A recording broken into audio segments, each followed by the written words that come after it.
Recent court rulings could delay gas to shore project. Young man gunned down in Linden. Ministry of Health considers vaccine proof for arrivals. And it's time to update our gun laws.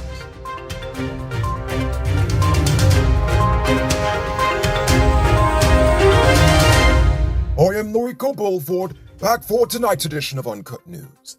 Thank you for all the well wishes while I was gone, but it turns out the doctor was wrong. It's not a goatee, I just have really big balls. But of course, you need them when you speak the truth in Guyana. Ha-ha! Anyway, you didn't come here to hear about my groin, you came for the news. And, starting off tonight, a court ruling against the government over several plots of land at Wales on the West Bank could complicate plans for the proposed $900 million gas-to-shore project. The High Court recently ruled that NISL unlawfully terminated a number of agreements regarding the lease of former sugar estate lands, which are in the path of the proposed pipeline. The Chief Justice's ruling and a possibility for an appeal just may delay the project's expected completion date. The government has yet to comment on the matter. Last night, 2 young adults died and 9 were injured following an accident involving a drunken minibus driver on the Diamond Public Road. The 2 fatalities were identified as 18-year-old Anthony Passard and Aaliyah Edwards. The group was returning home when the minibus driver, 23-year-old Kevin Moore, lost control of his vehicle, causing it to flip over several times. All of the passengers were all admitted to the hospital, where Passard and Edwards were declared dead on arrival, while the other 9 young passengers were treated for a range of injuries. Moore failed a breathalyzer test and is currently in police custody. So you see why I give my warning every Friday about drinking and driving. On Saturday, 23-year-old Delroy McKenzie was executed Saturday night in Linton. He was ambushed and shot dead moments after he and a friend arrived in Linton to meet a woman in the town.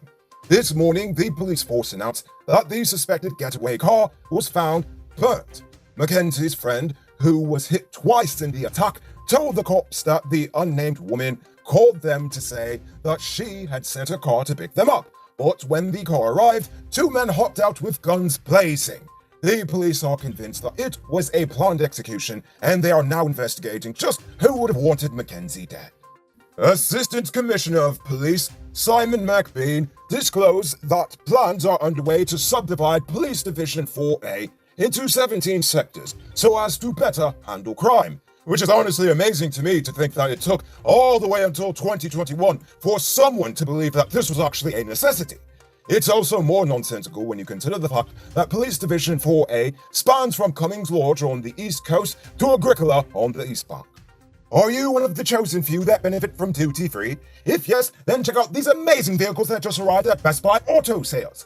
This 2016 Toyota Harrier Grand Sport Edition, this 2014 Range Rover Evoque, and this 2016 Lexus RX 200T are all on sale. They are all fully loaded and come with all modern features. Call or WhatsApp 662-0844 for more info, or visit their showrooms at Lot 171 Peter Street, Queenstown, or Lot 2 Lamar Street, and tell them Rico sent you to get in on a sweet deal. Usually I try to stay away from reporting on political infighting, especially in the PNC, but it looks like the pandemic of no confidence has now infected that party. Recently, the members of the Georgetown chapter of the PNC brought a no-confidence motion against Granger. This comes days after unidentified members of the PNCR Central Executive Committee denounced his leadership style and his recent unilateral approval of 2 shell parties into APNU.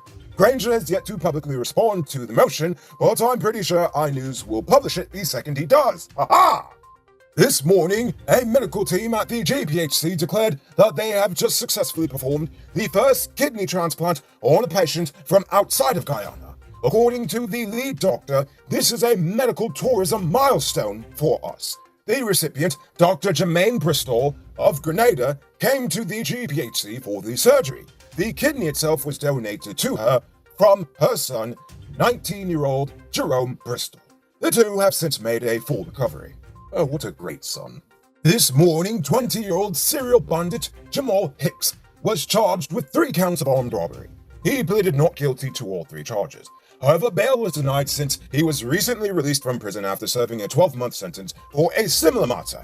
He was remanded to prison until August 23rd. Now, is it just me, or is 12 months for armed robbery just far too little time for the crime?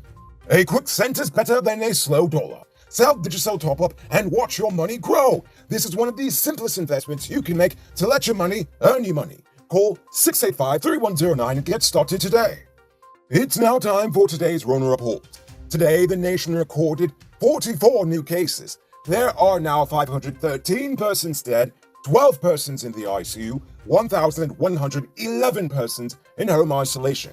The total number of confirmed cases around the nation now stands at 21,606. So, please, people, wash your hands frequently. Avoid touching your nose and mouth and mask up before you leave the house. When you do leave home, try to avoid enclosed spaces and large crowds, and remember to give 6 feet of space between you and others. The Health Ministry is reviewing the nation's international travel protocols. Currently, persons traveling to Guyana are only required to have a negative PCR test taken within 72 hours prior to arrival. But with the increase in vaccinations globally, the ministry thinks it may be time for us to start to, copy the rest of them. Despite only having a requirement of a negative Rona test, we've only recorded 53 imported cases since the pandemic began. Have a business and need access to more Kundu bowls? Register it on one of the fastest growing business directories in Guyana. Sign up for free on snap.gy and get your business listed today. And yes, you've heard me right, it's absolutely free. Get listed today on snap.gy. Last night, 33-year-old Rolf Franklin, called Raw Dog, was shot by a man he met while on remand at the Lusignan prison. The suspect, who is known only as Sad Killer, is still on the run. According to the victim, during their time together, the suspect would usually threaten to kill him, but on Saturday night, he finally attempted to make good on that threat. Raw was shot once in the hip while trying to run away from Sad Killer. He is currently in the hospital recovering from the injury. Now for our stupid news of the day. You know what's stupid? This nation's gun laws. They just don't make any sense. According to Granger in 2018, one Belgian national was able to incorporate a gold and diamond trading business and establish an armed private security force, all in the span of 4 months, while established local miners and private businesses have waited months or even years for their licenses. In fact, our favorite tax-dodging mall owner, Roy B. Pat, complained that Giftland only got their firearm license after waiting close to 7 years. Now, while I'm not looking forward to Roy B. Pat's goons having the ability to pop a cap in someone's rear end for thieving a cell phone, you still have to admit that there is something seriously flawed with the process by which the state recognizes who has the legal right to use deadly force and for what cause. Miners and businessmen get their guns with relative ease compared to the poor indigenous farmers in the hinterland, whose guns Abnu confiscated in order to register them, only to return them years later, broken and dirty. Now, I'm not saying scrap everything and just let everyone have a gun. I mean, that won't work. This is Guyana, not Trumpistan. They're doing it terribly over there. And besides, I could name at least 24 companies and individuals who I believe need to have their guns taken away since last year. But I do find it odd that the same corrupt police force that can't even keep track of their own guns, or even their own people, are the ones who decide if you get to have a gun. Nevertheless, since guns are nothing more than little murder sticks that go boom, maybe it's time to also re-examine the laws surrounding them, as well as the gun licensing process as a whole. You there, Mr. Truck Owner. A great place to get high-quality truck parts and engine spares for low prices is Powered Automotive. They stock spares for DAF, Freightliner, Mack International, and all models of Cummins engines. Visit them at Lot 1161 E.E. Eccles, or call them on 697-0171. Save big on truck parts at Powered Automotive, the #1 heavy-duty truck parts store in Guyana. Real thing. Moving on to our Uncut News Views Poll question of the day. Every day we pose a question about current events in the nation, the region, the diaspora, and how you feel it relates to us. So you give your responses in the comments and we'll read the best ones in the following episode. Friday's question was, what do you love about Uncut News? This boy says, other than the news, what keeps me watching is the dark humor. Just love how the news is presented. Well, thanks, Biz Boy. Appreciate it. Marja TV said, I keep watching Uncut because they don't sugarcoat nothing. You will have the story as it is, and if they're not sure about the news, they would say they are not. That's down to pick up yourself. Exactly. It's no BS, and a part of no BS is not lying to you if I really don't know the facts.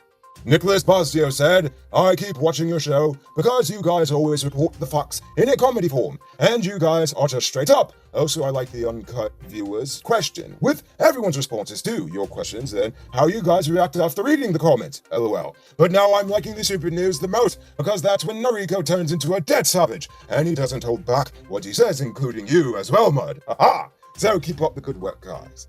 Well, thank you, Nicholas. I appreciate it. In fact, I appreciate the love from all of you. I wish I had the time to read all the responses, but unfortunately, I'm completely out of time. So, for tonight's question, should the Ministry of Health restrict entry to Guyana only to persons who are vaccinated? Or will this even really matter? Do you think there's even other changes that may be more effective? Think about that question and tell us in the comments below. If your response is good enough, we just might feature it in our next episode. Anyway, that's all the time we have for tonight. Check us out tomorrow for another. Until then, I'm Rico Bulford saying good night, folks. Hey, Uncut News viewers, thanks for watching. You can subscribe by clicking on this button over here, or click over there for more news. You can also drop a comment to let me know if you've made it to the end of the video. Goodbye for now.